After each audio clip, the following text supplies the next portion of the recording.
This is Dr. Charles Parker, and you're listening to Core Brain Journal. It's a place where I connect both fresh discoveries and interesting different perspectives from advanced mind science with the realities of real people and everyday life down on Main Street. Well, welcome, folks. Once again, we're back here at Core Brain Journal, and we're so happy to have you with us. We've got a very, very interesting guest today, a person that we really need to just strap the seatbelt on and listen to, because she's going to tell us some things that are just rampant, pervasive in society nowadays about suicide, about recovery from suicide. And she, get this, is a suicide recovering person. And the fact that she's coming out with this and talking about it is at the very least evocative, but at the very best, a serious lesson plan on what to do and how to think about it. So our guest today is Nancy Virden. I want to get it right. Virden. Okay, I put it out phonetically and didn't do it right after all. Virden. Thank you. And I'm going to tell you a little bit about Nancy, and then we'll go ahead and talk more about who she is and where she is. So she lives in Cleveland, Ohio. She is an author, a mental health and recovery advocate, and a founder of Always the Fight Ministries. Since 2012, Nancy has shared her story at conventions, schools, and churches from the East Coast to Chicago, my kind of town. She has contributed to articles in such publications as Newsweek, let's see what that says, Newsweek Japan and Health Monitor Newsweek magazine. Japan. Yeah, I had to get the reading right. And to websites such as theexaminer.com and domesticshelters.org. And she really loves doing these shows because she's really trying to get the word out to the community, just as we are, on options for care that make a difference. And that's really what we're talking about. So, Nancy, thank you so much for joining us. Could you tell us a little bit about yourself on a personal level? Absolutely. I would like to tell you my story, first of all, and that will give us the foundation for the rest of the conversation. In 2011, January of 2011, I tried to end my life. Part of the problem, if you will, as far as having something to point to, if that's necessary, is that I had just made a major move from Cleveland to the Philadelphia area, and I had marriage problems there. I had no new friends in that area. I stopped being compliant with meds, which is always, a great thing. There was all this buildup, and eventually it went beyond my ability to cope. There was low energy, no desire to live, only me and my pain. That was all I was comprehending, was me and pain. There's great hopelessness, a heavy weight on my shoulders. It was like this shroud had come down out of the sky, figuratively, and as it was coming down and shadowing around me, it was like my view was becoming grayer and grayer, and the lights were becoming dimmer and dimmer, and then it rested on my shoulders, and all I could see was blackness. And that remained a weight to the point that if I was laying down, I could feel it when I was trying to sit back up. If I was trying to, not get out of bed because I was so depressed, it would pin me to my sheets. Not literally, of course, but it felt so heavy. I remember that laughter hurt. I remember that conversation hurt. There was some sort of an empty cavern on the inside of me that I have never been able to explain. It was like there's a huge hole in my middle, and I couldn't fill it. And there were times that I would see other people who were laughing and they seemed to be happy, and all I could perceive was they're happy, I'm not. I couldn't see anything else. I couldn't see any of the gray areas. And so part of that cavernous feeling was, I'm not like everybody else. Everybody else is happy except for me. I had no hope for change. I felt unloved and valueless, that nothing I could produce would be worth continuing the decades-long pain I'd been feeling. And as I said, I'd come to the end of my ability to cope. My suicide attempt in January of 2011 landed me in the hospital. And in the hospital, I remember just feeling so shocked that I was still alive. It was like I couldn't even grasp that reality for a little while. I remember walking the halls and just kind of hugging the walls because of the lowest of energy, the lowest of motivation, and fear, great fear, and just a sense of deadness as well. And it was difficult, and I remember people were saying to me, how can you avoid this in the future? And of course they were trying to give me the answers to that. But I remember thinking, these are the questions I thought I'd put behind me for good. I'd experienced major depression before, and these questions were familiar. And it was like I thought I was not going to have to do this again. They were asking me, like, how do you, let's figure out what you want to do today. Do you want to do art therapy? Do you want to do a group thing? And my response on the inside was, why do I care? I'm supposed to be dead, and I want to be dead. And unfortunately, that led to a second suicide attempt in the hospital. My thinking was generally throughout my life, really, I guess it's fair to say, was that there was this loud, constant, negative inner voice. That I was guilty in every situation, every relationship. I was hurting people. I was unlovable, stupid, weird, I didn't matter, all of these kinds of thinking. And it was once I got out of the hospital and into intensive care, intensive therapy cares, an IOP, intensive outpatient program, is when I started to hear things that I had not heard before, that were contrary to how I had always thought. So that was interesting. I remember being really surprised. One of the first things that I remember hearing in this IOP program was that it's okay for me to get my needs met. I remember sitting straight up in my chair. I was like, what? You mean that's not selfish? It's okay? Wow. I think that not only my experience as just a human, but also my training as a Christian had been incomplete and had steered me the wrong way, that I was supposed to be sacrificial 100% of the time, and that if I thought about myself, it was wrong. So when I started to hear that it's okay to get my needs met, I was amazed. And that was the first of my lessons, I would say, in self-care and how important self-care is. I signed up for an art class at that point because the psychologist asked me, what do you need to have in order to know joy?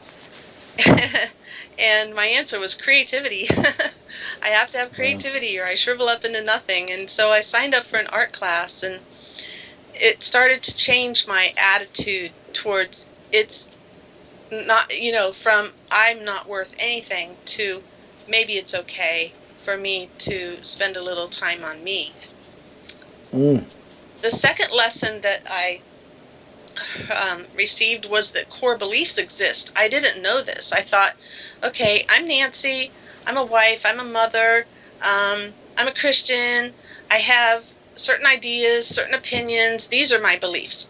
What I didn't know is that deep down inside, and I was completely really unaware of these, I could not have expressed them to you on a conscious level, I had these core beliefs that were actually running my life. And the discovery of those allowed me to enter the process of changing them. One of them was that I believed emotions were weakness, period. So if you felt excited about something, you should more or less keep it to yourself. If you felt sad about something, you're definitely supposed to keep that to yourself. And strong emotions, pretty much anything in between, or, at the extremes of either end, were definitely not to be shared, and it was shameful to do so. I didn't realize that was running my life, but it was. And so what was happening is I was, of course, very, holding everything in and not really being open with people, but I was also feeling guilty when an emotion escaped me. How was that? Explain that, if you will, please. Okay, well, if I had a happy day and I was excited about an achievement or something like that, and I shared it with somebody, I would feel bad at the same time because I wasn't supposed to be sharing it. Yes, I understand. That kind of guilt, and so it was never, real freedom. But I believed I will never be good enough. I believed all people are false. Probably the one that has been the hardest for me to overcome, and probably it affected my life at the deepest level, was an ingrained belief that women are worth what men say they are worth. That's a tough one for me, but I'm still working on it. Intellectually, of course, I can say, no, I know that's not true.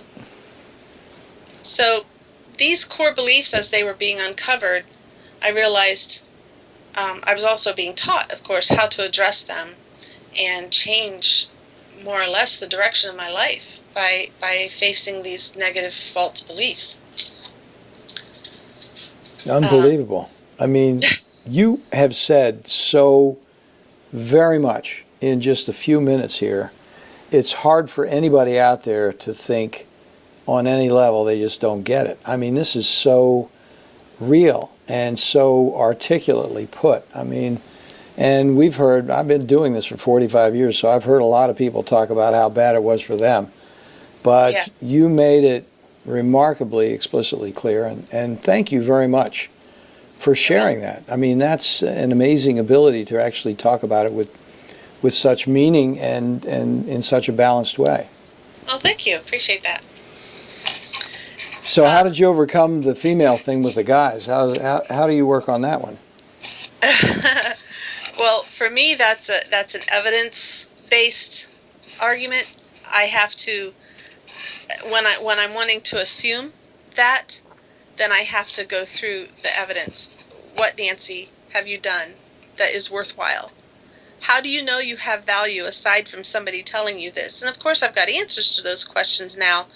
And I can also look at the other person and I can say, how does this man have the power to make this decision for me? And once I go through that process of looking at the evidence and seeing that they really don't have any power and that I really do have value without their opinion, I can get past it. But it's still a battle sometimes. That was just ingrained at a very young age. So very, very, very interesting. One story that I tell people, I remember the first time I told it, I was embarrassed, but I'm still embarrassed, but I still go around telling it anyway. And that is that, I'm 54 now, and I was 49 when I attempted suicide, so in the last 5 years has been all this growth. And one of the things that I believe I discovered around the age of 52 is that music is emotional. Now, that's got to sound nuts to people, but it's, I could have told you that music could move you, and I could have responded to music in that way. What I did not understand is that it was supposed to, and that when I responded to music, I wasn't doing something wrong. That I couldn't have told you, because feelings were wrong to have, remember? Yeah. So right around 52, I was watching The Voice, actually, and Adam said something about one of his clients needing to put more emotion into his song, and he said something about, that's why we're here, man, that's why we're doing this. And it just went off in my head. I just realized, oh my gosh, the whole world does emotions. Oh, what a shock. What a complete shock. It was funny at the time, and it's still funny. It's just, it was just, I went back to my support group later that week and said that, and everybody just stared at me like I was the strangest thing, but it was the light bulb for me. Well, you were just trying so hard. You were really, really trying hard to be right based on external circumstances rather than your own internal circumstances. Correct. And some of them were male related, but some of them were just philosophically related. Some of them were religious related in terms of the way you heard the religious structure. That's right. That's correct. Yeah, one of my false beliefs was that God's love is just pity. And I've since uncovered the truth of that his love for his children is passion. And he's not looking at me going, oh, I have to love you, I guess. So, yeah. Wow. I have to, go ahead. I'm just amazed. You're doing such a great job. I love listening to you. There's nothing for me to say here, I'll tell you that. You've got such interesting information. But say what you were going to say. I do have a question gelling here, but go ahead and finish your sentence. You know what? Start with your question, because that might be where I'm going anyway. Well, I think it probably is, because I think one of the really interesting things about your contribution to others and the listeners for this program is that you've also actually put together an idea about how you can actually help people who are hurting without hurting yourself. So you're actually helping others, even in just discussing this in a real way, without in fact harming yourself. Could you talk about that, please? Absolutely. Well, I'm going to start at the very beginning on how to help hurting people before I get to the part about not hurting yourself. I have noticed, and you've noticed, I've seen it on your website, you've said it, and your guests have said it, there's stigma, there are beliefs and myths out there about depression and suicide and other mental health issues that are kind of controlling, in a way, the conversation. And we have basically people saying, what I see and what I know is true, and not being particularly interested in learning something more. That's a human nature thing, and some people really are there. But even people who seem to be interested and possibly wanting to help or wanting to know more, they're really, really good with the platitudes. And platitudes are just simplifying the problem and offering a one-dimensional solution. So you've got a body, mind, and spirit that's all intertwined, and each one is affecting the other. And you talk about, also one of your guests talked about how the brain has its networks too, and there's all of those things interacting with each other. And these mental health issues end up being so complex. But I've heard things like, I heard somebody referring to Robin Williams after he died. They said he had access to the best drugs. He must be a coward. As if the drugs were the solution, the only solution, okay? I've heard somebody say, stop being so negative, or, go talk to someone, but don't take meds, as if the only solution was to get your thoughts in order. And then I've heard, in the Christian realm, I've heard people say, just pray more, read the Bible more, and give it to Jesus. And none of these things helped me. They just added more guilt and hopelessness.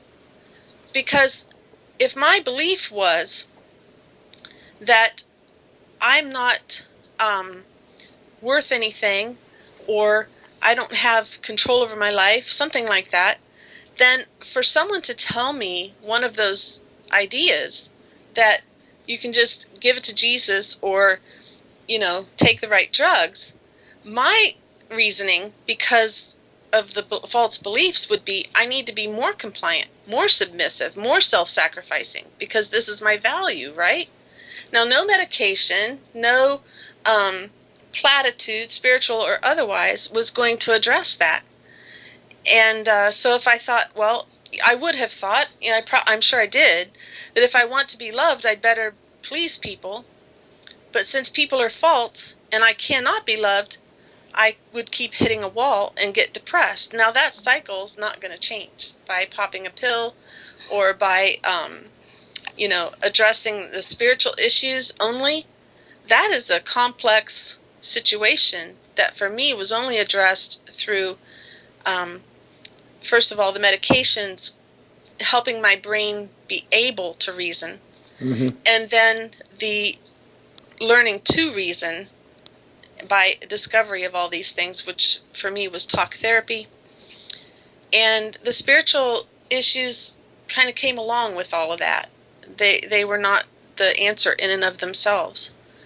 So when I talk to people about helping someone that they know who's hurting, one of the first things I do is explain depression and explain suicide. I want them to have some knowledge to work from before they just jump off the deep end and tell people, platitudes and bad advice. Let's find out what depression is and how it works and how it may be working in the mind of your loved one. That's the first thing I do. The second thing I do is we look into insight into that person. I teach people to ask the hurting person questions, specific questions, like, what do you need? What do you need from me? And then what do you need from me today? Or what do you need from me right now? Because we're running around thinking, oh, I know what they need. They need to get out of bed. Or I know what they need. They need to go for a walk. And we're really good at telling this person who's barely functional that they need to go do this, that, and the other thing. Sometimes we're on top of it and we offer to do that thing with them. But we still have something of a mindset of we know what they need, when in fact we need to ask them. It's possible they don't know, and that's okay too. But we need to gain some insight into that person. We need to look at the whole person. Who were they before they got depressed? Is this person really lazy? Is this person really someone who doesn't want to play with their children? This is probably something that's a result of depression, and they didn't just change their character overnight and become these people who don't want to function the way you want them to function. So looking into the person and then turning that insight towards yourself. Why do I want to help? Am I being controlling, or do I just have a concern? Do I want to help because I'm a people pleaser and it's satisfying me in some way? There's so many more questions, but it's a look at who you are, and then it moves into a look at what you have to offer. After people take in their limitations, that could include their schedule, agendas, that sort of thing, and take in their skills, I might not be able to bring you to your doctors because I don't have a car, okay? Maybe my skill is more I can call you on Wednesday nights or something.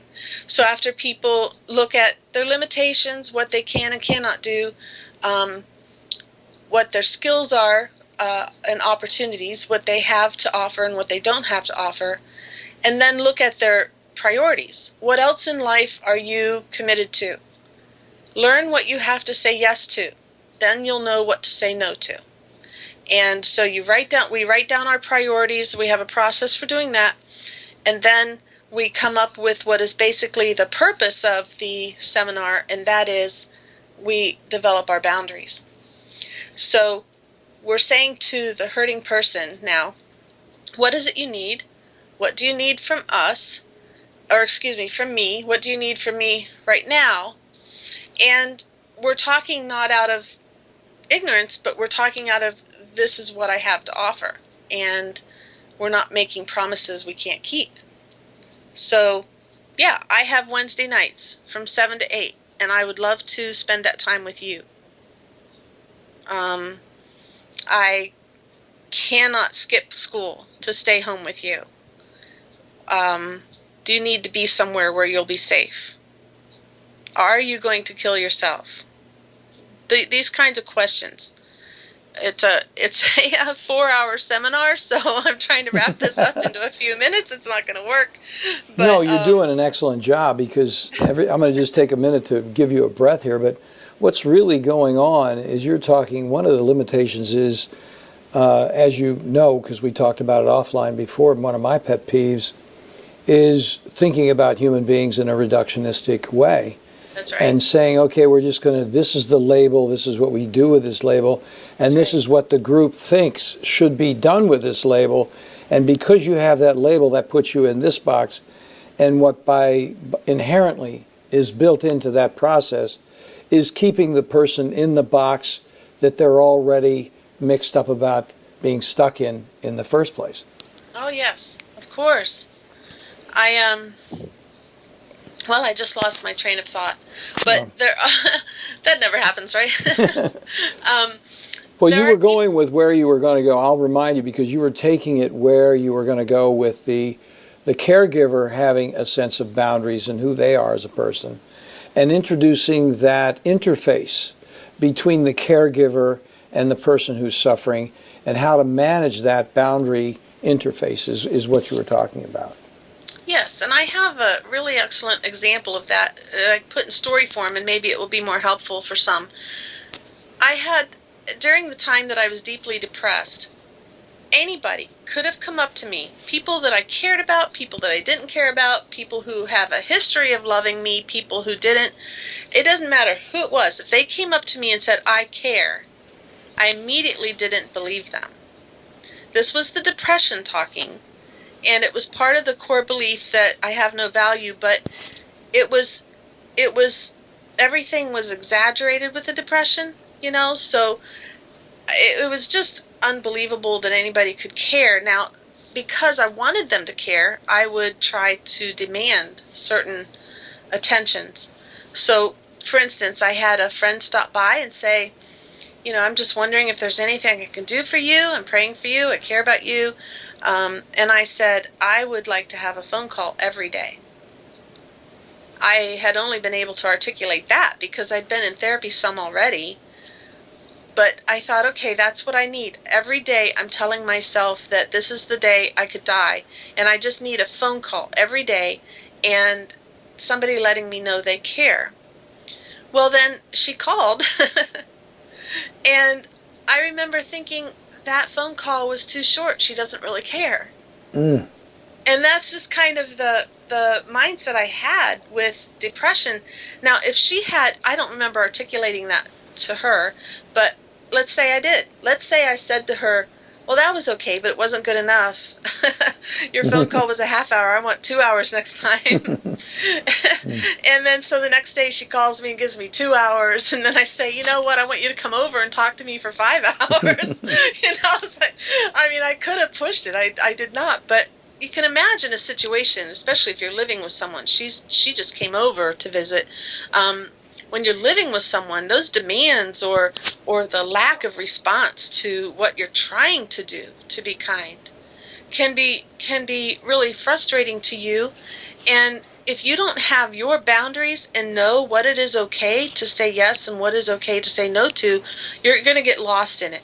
And that's the part of how to help hurting people without hurting yourself. Understand that you matter too. That depressed, sick person matters, but so do you, by golly.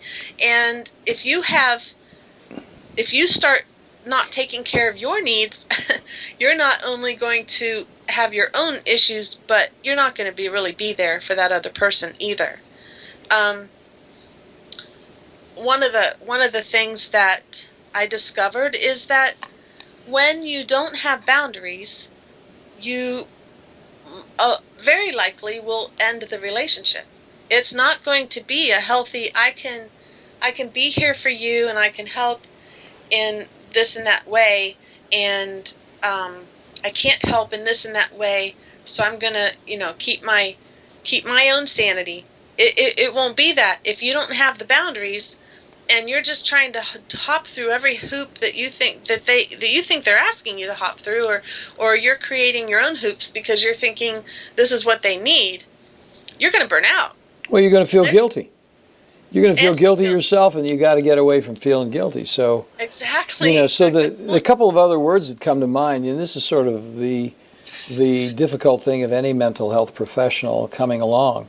And surprisingly, a lot of mental health professionals don't even know this really articulate conceptualization of what's going on. But to just put it in mental health vernacular, if you'll forgive me for a moment, the differences between empathy and sympathy. Yes. So what happens is with sympathy, a person who's sympathetic involved has what's called a trial identification with the person. They actually go over into that other person's place, their emotions, their life, their pain. And they can get stuck there in sympathy and lose themselves. What you're saying is that the caretaker has to know themselves. That's what the boundaries are all about. Or they can go over there and get stuck in the trial identification. Whereas an empathetic response, which is constructive to everybody, because the person who is suffering needs a real person out there rather than an imaginary person who is all over the place, who has a real identity. And a trial identification on an empathetic response, there's a trial identification. You go over and live within that person, and it's not gender specific. I mean, a male can do it with a female, an adult can do it with a child can do it with an adult. Right. So they go over in that with that other person, and then they come back to themselves to constructively add something to the misperceptions of the suffering individual. But if you don't come back, you're really no good to anybody, including yourself. Oh, that's right. I talk to teenagers about this on occasion. I get to go into high schools on occasion. And what I have given them as a visual is the idea that we all live in these cylinders that you can't see out of. And so you're just walking down the school halls, right? We're walking through life bumping into each other because we can't really see. And everything in our cylinders, of course, is about us. So if we want to know more about other people and about the world outside of ourselves, we have to put a window in our cylinder. But that doesn't teach us everything, and that does not create meaningful relationships. If we want to have meaningful relationships, we have to build a door in our cylinders. And so we have to step out. Other people have to invite us in. We have to invite people in to our cylinders. But the danger there is moving in and living in somebody else's cylinder. Because as soon as you do that, you've given up everything that is you in order to, be there, live their life, be their person. So that's not having boundaries. So true. And that's a great metaphor or picture. It's definitely, I can imagine that the students really appreciate that because it's so real. It's easy to understand what the nature of the problem is there. I make them draw it. Oh, you do? That'll really get them into it. Fantastic. Well, we're zooming out of time here, and I just wanted to bring this to a little bit of a conclusion. And I'll be very honest with you, I really don't want to bring it to a conclusion. And I know there are a lot of listeners out there that feel exactly the same way I do.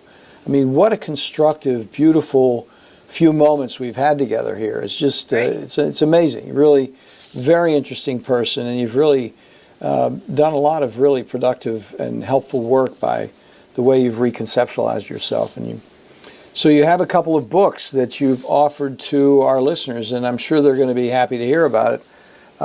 What happens is you have two books, and you know the names better than I do.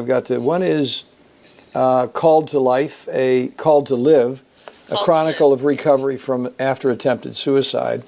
Yes. And the second one is Always the Fight, a living testimony of what only God can do. And what's happened is Nancy's been kind enough to offer them to our listeners as a giveaway. And so what's going to happen is if you go to corebrainjournal.com/022 drawing, DRAWING, and put that in there, it'll take you to a page. You can leave your email address and identifying information.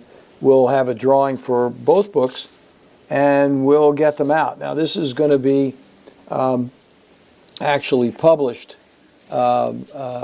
sometime. Right now, we're in the late part of April, and so it's going to be late May, early June before it's actually published. But no matter, when you hear this and it's out, we're going to keep that drawing open for 2 weeks from the date of publishing.